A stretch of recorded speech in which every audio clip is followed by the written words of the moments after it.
I'm Doug Olander, Editor-in-Chief for Sport Fishing Magazine, and I'm here with Jim Seidel, who is the marketing manager for Interlux and All Grip.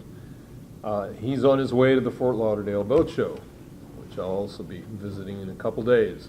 But en route, he was kind enough to stop by and tell us a little bit about both of the product lines he represents. Jim, for the sake of our readers who may not know, can you tell us what is bottom paint, who needs it, and why? Bottom paint is usually anti-fouling. It's a registered pesticide that keeps stuff off the bottom of your boat. The reason you use an anti-fouling paint is because it does make the boat handle better, it does make the boat safer, and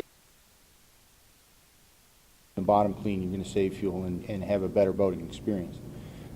Everybody that keeps their boat in the water where there is fouling, be it freshwater or saltwater, in the Great Lakes, for instance, there's zebra mussels and those kinds of things that can gather on the bottom of boats. Not just in saltwater, of course, there's barnacles and all the other things that go along with that, and a lot of slime and grass fouling. So anybody that keeps their boat in the water should be looking at an anti-fouling paint.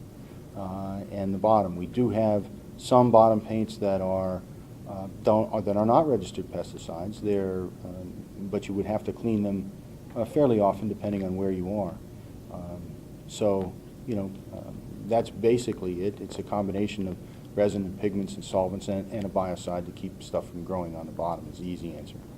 So Jim, I can relate to all that, but I'm still not quite sure if say I'm a new boat owner and I think, I like the way the hull looks now, I don't want to put paint on it, do I really need to bother with this? What's the upshot? What if I just, keep it in the water here in Florida and don't go with the bottom paint? Is it going to be, kind of a minor annoyance, or is it going to be a real problem?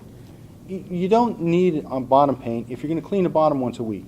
Well, what happens, especially here in Florida, is that growth will gather very quickly. And in 2 weeks, you're going to get barnacle growth and, that kind of thing, a lot of stuff on the bottom. I was in the yard a couple months ago, and I walked by this power catamaran, and it was covered one end to the other with barnacles. Apparently, the owner cleaned it all summer, but then neglected it at the end of the year, and it was covered with barnacles within a matter of a couple of weeks.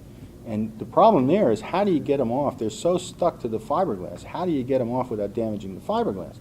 So if you want to keep everything neat and clean, I understand that. There's a lot of people that do that. But you need to go in and clean it at least once a week. Here in South Florida, maybe in New Jersey you get rid of every couple of weeks. But you need to keep it clean somehow, and that's what bottom paint does. All right, Jim, well, I appreciate again your time coming by, and I will catch you down at the boat show along with an awful lot of other people. Thanks.